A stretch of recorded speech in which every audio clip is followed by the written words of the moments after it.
मैं हूँ सुबा। इस वीडियो में हम डिस्कस करेंगे कि हम अपनी बॉडी के अंदर जमे टॉक्सिन्स यानी गंदगी को कैसे निकाल सकते हैं। जैसे ही आप बॉडी में से टॉक्सिन्स निकालेंगे और बॉडी को अंदर से साफ करेंगे तो आपका वजन अपने आप कम होने लगेगा, स्किन साफ हो जाएगी और पहले से बहुत ज्यादा एनर्जी फील होगी। सबसे पहले तो ये जानना जरूरी है कि जब आप कुछ खाते हैं तो उसका बॉडी में जाके होता क्या है। पहले तो खाना आपके पेट में जाता है जहाँ पे वो टूटता है, फिर आपकी इंटेस्टाइन्स में यानी कि आपकी आंतों में, और आखिर में वो वेस्ट बन के बॉडी से बाहर निकल जाता है। लेकिन क्या आपको लगता है कि हर खाने को इस साइकिल को पूरा करने में सेम टाइम लगता है? नहीं, फलों को गुजरने में लगते हैं लगभग 3 घंटे। 1 घंटा आपके पेट में, 1 घंटा आपकी स्मॉल इंटेस्टाइन में और 1 घंटा आपकी लार्ज इंटेस्टाइन में। सब्जियों को लगते हैं लगभग 6 घंटे। क्या आप जानते हैं कि अन्न जैसे कि रोटी, चावल, दालों को कितना टाइम लगता है? लगभग 18 घंटे। अब ये एक एस्टिमेट है आपको एक आइडिया देने के लिए, लेकिन समझना ये है कि जिस खाने में पानी जितना कम होता है उसको बॉडी से निकलने में उतना ही ज्यादा समय लगता है। अब अन्न को डाइजेस्ट होने में लगते हैं लगभग 18 घंटे, लेकिन हम में से ज्यादातर लोग तो दिन में 3-3, 4-4 बार अन्न खा रहे हैं। मतलब पहले वाला पचा नहीं, हमने ऊपर से और डाल दिया और फिर नेचुरली पहले वाला खाना बॉडी से वेस्ट के रूप में बाहर नहीं निकलता, अंदर ही अंदर वो सड़ता है, वायरस, फंगस और कीड़े पैदा करता है। आपने शायद लोगों के पेट में कीड़े मिलने वाली स्टोरीज सुनी हो। अब ऐसा तो नहीं कि उन लोगों ने कीड़े खाए, तो वो कीड़े वहां तक कैसे पहुंचे? एक्चुअली वो अंदर सड़ रहे ना पचे हुए खाने से पैदा होते हैं। आपने सुना होगा you are what you eat. ठीक है, पर सच्चाई तो ये है you are what you ate. जो बर्गर हमने 1 साल पहले खाया था, क्या पता वो अभी भी अंदर पड़ा सड़ रहा हो।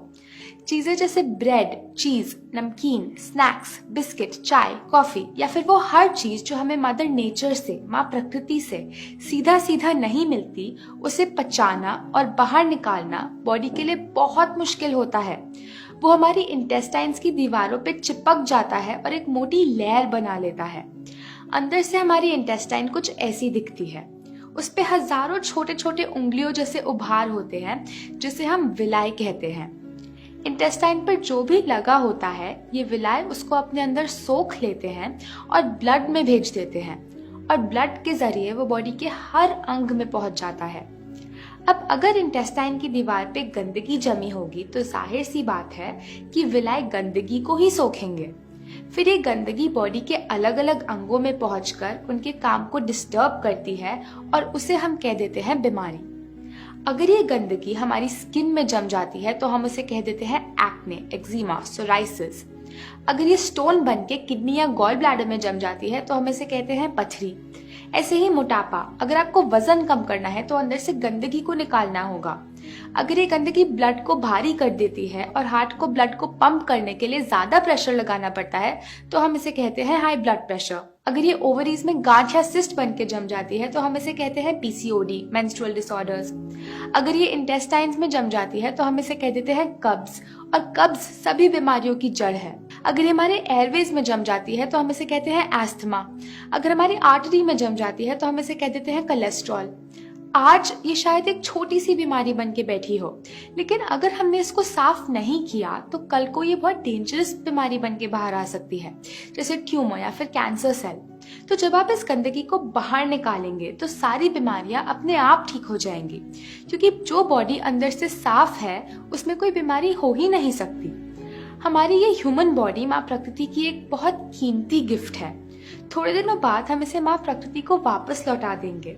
जब तक के लिए हमारे पास है, हमारी ड्यूटी है कि हम इसे साफ रखें, बहुत सारी हेल्थ और एनर्जी के साथ, जैसा उन्होंने इसे हमारे लिए बनाया है। मान लीजिए एक गाड़ी है जो पेट्रोल के लिए बनी है। अगर आप उसके टैंक में पेट्रोल की जगह डीजल डाल देते हैं तो क्या वो चलेगी? नहीं। तो पहले आपको डीजल को निकालना होगा और फिर पेट्रोल डालना होगा। ऐसे ही आपकी बॉडी के साथ है। बनी तो थी वो इसके लिए, लेकिन डाल दिया हमने ये, तो कैसे चलेगी? तो पहला स्टेप है गंदगी को निकालना और फिर सही खाना अंदर डालना। इस वीडियो में हम सिर्फ स्टेप 1 की बात करेंगे और अगली वीडियो में स्टेप 2 की। तो प्लीज आप इस वीडियो को एंड तक देखें क्योंकि मैं आपको बताने वाली हूँ कि आपको कल से एग्जैक्टली क्या करना है। पहली चीज जो आपको शुरू करनी है वो है 16 घंटे उपवास। अब आप उपवास का नाम सुन के डर मत जाना, मेरा आपसे प्रॉमिस है कि ये मुश्किल नहीं होगा। देखिए, जो शक्ति आपके अंदर से गंदगी, टॉक्सिन को निकालेगी, बीमारी ठीक करेगी, वजन को कम करेगी, वो शक्ति आपकी बॉडी के अंदर ही बैठी है, ना कि किसी दवाई या बॉटल या इंजेक्शन में। जो डॉक्टर आपको ठीक करेगा वो आपके अंदर ही बैठा है और उपवास करने से आप उसको अपना काम करने का मौका देते हैं। और इसका प्रूफ है, जब आपकी हड्डी टूटती है तो उस पर प्लास्टर लगता है, उसे एक जगह स्टेबल रखने के लिए, उसे आराम देने के लिए। थोड़े दिनों बाद वो हड्डी खुद ब खुद जुड़ जाती है। ऐसा तो नहीं कि उस प्लास्टर में कोई दवाई है। तो वो कौन सी शक्ति है जो इस हड्डी को जोड़ती है? वो है आपकी प्राण शक्ति, यानी कि आपकी हीलिंग पावर। ये प्राण शक्ति बहुत पावरफुल है। अगर ये इतनी बड़ी हड्डी को जोड़ सकती है तो क्या ये आपके सिस्ट या स्टोन नहीं तोड़ सकती? क्या ये अंदर जमी गंदगी नहीं निकाल सकती? क्या ये diabetes, high blood pressure, obesity या अर्थराइटिस नहीं ठीक कर सकती? जरूर कर सकती है, क्योंकि प्राण शक्ति को नहीं पता बीमारी का क्या नाम है। ये नाम तो हमने दिए हैं। जब प्राण शक्ति अपना इलाज करना शुरू करती है तो सब कुछ ठीक कर देती है, चाहे बीमारी कहीं भी हो और कितनी भी पुरानी क्यों ना हो। अब आइए प्राण शक्ति का काम करने का तरीका जानते हैं। प्राण शक्ति एक बार में एक ही काम ढंग से कर सकती है, खाने को पचाने का काम यानी डाइजेशन का काम, या फिर इलाज यानी हीलिंग का काम। हम प्राण शक्ति को हीलिंग करने का मौका ही नहीं देते, हम उसे हमेशा डिस्टर्ब करते रहते हैं। पता है कैसे? हमेशा खाते रहने से। जैसे ही हम कुछ खाते हैं, प्राण शक्ति हीलिंग का काम रोक देती है और डाइजेशन का काम शुरू कर देती है। अनफॉर्चुनेटली हम हमेशा ही खाते रहते हैं। नाश्ते में हमने खाए 2 टोस्ट ब्रेड के, वो डाइजेस्ट हुआ नहीं। लंच में हमने चावल और डाल दिए, वो डाइजेस्ट हुआ नहीं। डिनर में हमने 2 रोटी और डाल दी। तो प्राण शक्ति दिन में 24 घंटे, हफ्ते में 7 दिन खाना ही डाइजेस्ट करती रहती है और हीलिंग का टाइम ही नहीं मिलता। अगर आप चाहते हैं कि प्राण शक्ति हीलिंग करे तो आपको समय समय पे डाइजेशन को ब्रेक देना होगा। हम सजेस्ट करते हैं कि आप रोज रात 16 घंटे का ब्रेक दें। मान लीजिए आपने डिनर रात को 8 बजे खाया, तो अगले दिन दोपहर 12 बजे तक कुछ मत खाइए। 12 बजे आप अपने दिन का पहला सॉलिड मील लीजिए। तो आप दिन में 16 घंटे उपवास कर रहे हैं और 8 घंटे के अंदर अंदर खा रहे हैं। इसको कहते हैं 16 घंटे उपवास, 16 आवर फास्टिंग। दोपहर 12 बजे से पहले आप जूस ले सकते हैं। आप पानी, नारियल पानी या कोई भी सब्जी का जूस ले सकते हैं, लेकिन फ्रूट जूस, चाय, कॉफी या दूध बिल्कुल नहीं लेना। अब सुनने में जितना मुश्किल लगता है उतना है नहीं, क्योंकि 16 में से ज्यादातर समय तो आप सो ही रहे होंगे। आजकल हमें फास्टिंग करना कुछ अब नॉर्मल सी चीज लगती है, बट एक्चुअली माँ प्रकृति ने हमारी बॉडी को टाइम टाइम पे फास्टिंग करने के लिए ही बनाया है। हमारे पूर्वजों के पास सुपरमार्केट, रेफ्रिजरेटर या पूरे साल खाना नहीं अवेलेबल होता था। कभी कभी उन्हें खाने को कुछ भी नहीं मिलता था और वो बिना खाए रहते थे, क्योंकि हमारी बॉडी समय समय पे फास्टिंग के लिए अडेप्टेड है। अब नॉर्मल तो ये है कि हम दिन में हर वक्त खाते ही रहते हैं। आपको दिन में कौन से 16 घंटे उपवास करना है वो आपकी मर्जी। हो सकता है कि दोपहर 12 बजे तक कुछ ना खाना आपके लिए जरा मुश्किल हो, लेकिन आपको दिन का आखिरी भोजन शाम 6 बजे खाने में कोई प्रॉब्लम ना हो। ऐसे में आप शाम 6 बजे से लेकर अगले दिन सुबह 10 बजे तक उपवास करें। अगर आप जॉब करते हैं और आप डिनर रात को 9 बजे लेते हैं, तो कम से कम इतना तो कीजिए कि अगले दिन दोपहर 1 बजे तक कुछ सॉलिड मत खाइए। ऐसे रोज 16 घंटे उपवास के थ्रू प्राण शक्ति को थोड़ी हीलिंग का टाइम रोज मिल जाता है। अगर आपको 16 घंटे बहुत ज्यादा लगते हैं तो कोई बात नहीं, आप 14 घंटे उपवास से शुरुआत कीजिए। धीरे धीरे उसको 16 तक लेके जाइए, कोई बात नहीं। 12 घंटे उपवास तो शायद आप अभी भी कर रहे होंगे। मान लीजिए आपने डिनर रात को 8 बजे खाया और अगला भोजन अगले दिन दोपहर 12 बजे। आपका डिनर अगर हल्का है तो करीब 6 घंटे में डाइजेस्ट हो जाएगा। तो रात 8 बजे से लेकर सुबह 2 बजे तक आपके डाइजेशन आवर्स चल रहे हैं, यानी पचाने के घंटे। जैसे ही खाना डाइजेस्ट हो जाता है, प्राण शक्ति क्या शुरू कर देती है? हीलिंग। तो अगले 10 घंटे आपके हीलिंग आवर्स होंगे, यानी इलाज के घंटे। इस दौरान आपकी प्राण शक्ति टिश्यूज को रिपेयर करती है, स्किन से पुराने दाग धब्बों को दूर करती है, डेड सेल्स को बदलती है, स्टोन्स यानी पत्थरी को निकालती है, फैट को घटाती है, सिस्ट्स फाइब्रॉइड्स को तोड़कर हार्मोन्स को रेगुलराइज करती है, इंटेस्टाइन्स में जमी गंदगी को हटाती है, एयरवेज में से म्यूकस को साफ करती है, आर्टरीज में से कोलेस्ट्रॉल को निकालती है। उपवास के दौरान आपकी प्राण शक्ति हर अंग की गहराई में जाकर वहां पड़े टॉक्सिन्स या गंदगी को उठाकर स्टूल, यूरिन, स्वेट और ब्रेथ के थ्रू बाहर फेंकती है। एक बात का ध्यान रखिएगा, आपका शाम का डिनर हल्का होना चाहिए। हम सजेस्ट करते हैं कि आप रात को सिर्फ सैलेड या सूप खाएं। अगर आप कुछ भारी खा लेते हैं जैसे कि चपाती, चावल या दाल, तो उसको डाइजेस्ट होने के लिए ज़्यादा टाइम लगेगा और प्राण शक्ति को हीलिंग आवर्स नहीं मिलेंगे। हम आपको ये डाइट प्लान सजेस्ट करते हैं। सुबह उठने के थोड़ी देर बाद जूस लीजिए, जैसे कि नारियल पानी या सबसे अच्छा सफ़ेद पेठे का जूस। ये नहीं अवेलेबल हो तो किसी भी सब्जी का जूस पी लें। फिर 2 घंटे बाद नाश्ते में एक बड़ी प्लेट मौसम के कोई भी फल लीजिए।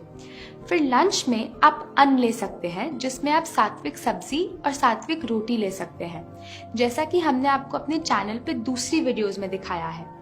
ध्यान रखें, अन्न कम से कम लेना है और सब्जी ज्यादा। फिर डिनर में आप सूप या सैलेड ले लीजिए। बीच में भूख लगे तो नारियल पानी या कच्चे नारियल की गिरी लें। इस लाइफस्टाइल को आसान बनाने के लिए मैंने आपके लिए कुछ बहुत टेस्टी सात्विक रेसिपीज डिजाइन करी हैं, जिसमें से कुछ हमारे YouTube चैनल पे है, लेकिन सारी रेसिपीज के लिए आप हमारी रेसिपी बुक को ऑर्डर कर सकते हैं, जिसका लिंक इस YouTube वीडियो के डिस्क्रिप्शन में दिया है। अच्छा, एक बात का ध्यान रखना, कभी ओवर ईटिंग नहीं करना। Too much of a good thing is not that good. ये नहीं सोचना अरे मैं तो इतना हेल्दी खा रहा हूँ तो कितना भी खा सकता हूँ। टेबल पे उठने से पहले पेट में थोड़ी जगह हमेशा खाली छोड़ना। आपकी बीमारी कितनी जल्दी ठीक होती है ये इस पे डिपेंड करता है कि आप बॉडी को कितने हीलिंग आवर्स देते हो। अगर आप रोज 16 घंटे उपवास कर रहे हैं तो एक हफ्ते में आपने दे दिए 112 हीलिंग आवर्स, एक महीने में आपने दे दिए करीब 450 हीलिंग आवर्स, 3 महीने में 1500 हीलिंग आवर्स, और 1500 हीलिंग आवर्स में सभी बीमारियां diabetes, cholesterol, PCOD, thyroid, high blood pressure जड़ से ठीक हो सकती हैं। अगर आपकी एज कम है तो आपको इससे भी ज्यादा कम समय लगेगा, क्योंकि बच्चों में प्राण शक्ति और भी ज्यादा होती है। बस डाइट को फॉलो करना मत भूलिएगा, वो उतनी ही जरूरी है जितनी की फास्टिंग। अभी उपवास पर एक डॉक्यूमेंट्री भी बनाई गई थी, आइए उसका एक छोटा सा पार्ट देखते हैं। हम यहाँ ऐसा कर रहे हैं कि हर तरह की टाइप 2 डायबिटीज और उससे होने वाली दिक्कतों को दूर कर रहे हैं उपवास से। ये कैलोरीज कम करने से बहुत अलग है। उपवास 6 गुना बेहतर है इस खतरनाक चर्बी से मुक्ति पाने के लिए। सबसे पहला जो मुझे फर्क दिखा वो है वजन का कम होना। मैंने 7 दिनों में 9 किलो वजन कम किया है। मैंने 18 किलो वजन कम किया और वापस कभी नहीं बढ़ा। मैंने करीब 40 किलो वजन कम किया है और अभी भी कर रही हूँ। असल में पहले से ज्यादा कसरत कर सकते हैं। मैं हमेशा खाली पेट कसरत करता हूँ उपवास के दौरान। मैं एक दिन में 210 यूनिट इंसुलिन लिया करती थी और अब वो सारी छूट गई है। उपवास ने मेरी जान बचा ली। ये दवाई से भी अच्छा है। मैं हाई ब्लड प्रेशर और कोलेस्ट्रॉल कम करने की दवा ले रही थी और वो 2 हफ्ते बाद आई और उसका ब्लड प्रेशर नॉर्मल था, और अब मैं कोई दवा नहीं ले रही हूँ। उपवास उतना ही प्रभावकारी है जितनी की कीमोथेरेपी। मेरी गांठ लगातार कम होती रही और अब बिल्कुल खत्म हो गई। No cancer. 21 साल से मैं हूँ cancer free. Isn't that amazing? दुनिया का हर धर्म हमें उपवास करना सिखाता है, चाहे वो एकादशी हो, रोजा हो या गुड फ्राइडे हो। मैंने इंडिया के कुछ गहरे वेदों को स्टडी किया है, जैसे आयुर्वेदा, नेचुरोपैथी, योगा, और सभी इस एक सिद्धांत का पालन करने को बोलते हैं। जब आपको दोपहर तक खाने के बारे में नहीं सोचना पड़ता तो आप पहले से ज्यादा प्रोडक्टिव होते हैं। आप दिन में पहले से ज्यादा काम निकाल पाते हैं, क्योंकि आपको हर समय खाने के बारे में नहीं सोचना पड़ता। Okay, let's move on. Please आप इस वीडियो को एंड तक देखें, क्योंकि मैं आपको डिटॉक्स करने के 2 और इम्पोर्टेंट तरीके बताने वाली हूँ जो मैंने अपने गुरुओं से सीखे। और इस वीडियो को अपने सारे फ्रेंड्स और फैमिली के साथ शेयर करें ताकि माँ प्रकृति की ये नॉलेज इंडिया के हर घर तक पहुँचे और सभी बिना दवाइयों के ठीक हो सके। इस चैनल को जरूर सब्सक्राइब करें और नीचे दिए गए बेल बटन को दबाएं ताकि आपको हमारी नेक्स्ट वीडियो का अपडेट मिलता रहे। दूसरी चीज जो आपको शुरू करनी है वो है एनेमा। सिर्फ क्योंकि हम रोज बाथरूम जा रहे हैं तो जरूरी नहीं कि हमारी इंटेस्टाइन साफ हैं। मान लीजिए आप 30 साल के हैं। क्या आपने कभी 30 साल पुराने घर के प्लम्बिंग पाइप्स देखे हैं? उसमें से रोज पानी और गंदगी जरूर गुजर रही है, लेकिन 30 सालों के बाद उसकी दीवार पे इतनी गंदगी इकट्ठा हो जाती है कि किसी भी चीज का गुजरना मुश्किल हो जाता है। ऐसा ही कुछ हमारे साथ है और हर रोज हमारी इंटेस्टाइन में और ज्यादा गंदगी जमा हो रही है। हमें कुछ ऐसा चाहिए जो इस गंदगी की हार्ड लेयर को सीधा मेल्ट कर सके। ये वैसे ही है जैसे हमारे बर्तनों के नीचे चिपक जाती है। हम इसे कैसे निकालते हैं? पानी में भिगोकर। उचित समय दिया जाए तो पानी लगभग हर चीज को घोल सकता है। तो अब हम अपनी इंटेस्टाइन्स में पानी कैसे लें? एनेमा के थ्रू। ऐसा एनेमा लें जो कुछ ऐसा दिखता है। कुछ केमिस्ट इसको अपने पास रखते हैं, वरना आप इसे ऑनलाइन भी खरीद सकते हैं और ये काफी सस्ता होता है। इसको 2-3 बार पानी से धो ले और फिर एनेमा पॉट में 200 से 300 ml साफ पानी भर लीजिए। इसको लेने की बेस्ट जगह है आपका बाथरूम। पाइप की टिप पे थोड़ा नारियल का तेल लगा लीजिए। फिर इसको किसी ऊंचे शेल्फ पर रख लें। आपकी कमर से ऊंचा होना चाहिए। जमीन पे कोई मैट बिछा लीजिए और फिर घुटनों के बल उल्टा लेट जाइए और पाइप को सिर्फ 2 इंच रेक्टम के अंदर डाल लें। एक हाथ से पाइप को पकड़े रखें ताकि वो बाहर ना गिरे। जल्दी ही पानी एनेमा पॉट से खाली होकर आपकी इंटेस्टाइन्स में भर जाएगा। फिर पाइप को बाहर निकाल ले और पानी को करीब 10 मिनट तक अंदर होल्ड करके रखिए। बीच में थोड़ा वॉक कर लें। अपने पेट की मसाज करते रहिए ताकि गंदगी अंदर अपनी जगह छोड़ने लगे। जब आपको बाथरूम जाने का प्रेशर हो तो बाथरूम जाइए और आप देखकर सरप्राइज हो जाएंगे कि अंदर कितनी गंदगी, कितने टॉक्सिन्स जमे पड़े थे। ये बिल्कुल सेफ है। अनसेफ तो ये है कि हम वो सारे टॉक्सिन्स को अपने अंदर सारा दिन लेके घूमते रहते हैं। जब मुझे इसके बारे में पहले पता लगा तो मैंने अपने गुरु से कहा, मैं आपकी हर बात मान लूंगी लेकिन मैं एनेमा कभी नहीं करूंगी। लेकिन मेरा विश्वास कीजिए, सिर्फ एक बार इसको लेने के बाद ये बिल्कुल नॉर्मल लगने लगा। जब हम दांत ब्रश करते हैं तो हम ये नहीं सोचते, छी मैं नहीं दांत ब्रश करूंगी क्योंकि वो कितने गंदे हैं। तो हम अपनी इंटेस्टाइन्स के बारे में ऐसा क्यों बोलें? सबसे अच्छा तो है कि आप एनेमा खाली पेट लें, सुबह पेट साफ होने के बाद। अगर सुबह नहीं ले पाते तो दिन में कभी भी ले लीजिए। बस आपके खाने और एनेमा के बीच में 2 से 3 घंटे का गैप रखिए। अगर आप ये लाइफस्टाइल अभी फॉलो करना शुरू कर रहे हैं तो इसे 3 हफ्तों तक रोज 1 बार लीजिए। 3 हफ्तों के बाद रोज नहीं लेना, सिर्फ हफ्ते में 1 बार या जरूरत पड़ने पर लेना है। चिंता ना करें, इसकी आदत नहीं पड़ेगी। अगर आपको कोल्ड, कफ, बुखार, वॉमिटिंग, पेट दर्द या कोई भी ऐसी छोटी बीमारी आती है, इसको दिन में 2 से 3 बार लीजिए। डिटॉक्स का तीसरा तरीका, ठंडी पट्टी यानी वेट पैक। कभी कभी ये गंदगी हमारे ब्लड में जम जाती है और उसको सर्कुलेट करने का बेस्ट तरीका है ठंडी पट्टी। एक व्हाइट कॉटन का कपड़ा लीजिए, करीब 1 मीटर चौड़ा और 2.5 मीटर लंबा। इसको लंबी पट्टी में फोल्ड कर लें, करीब 10 इंच चौड़ी। फिर इसको ठंडे पानी में भिगोकर निचोड़ लें। पानी उतना ही ठंडा होना चाहिए जितना आप आसानी से सहन कर सकते हैं।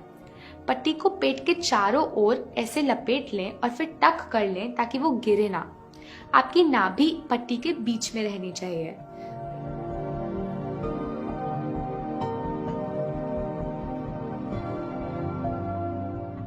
एक और छोटी पट्टी लें, करीब 2 इंच चौड़ी, ठंडे पानी में भिगोकर इसे अपने गले पे लपेट लें।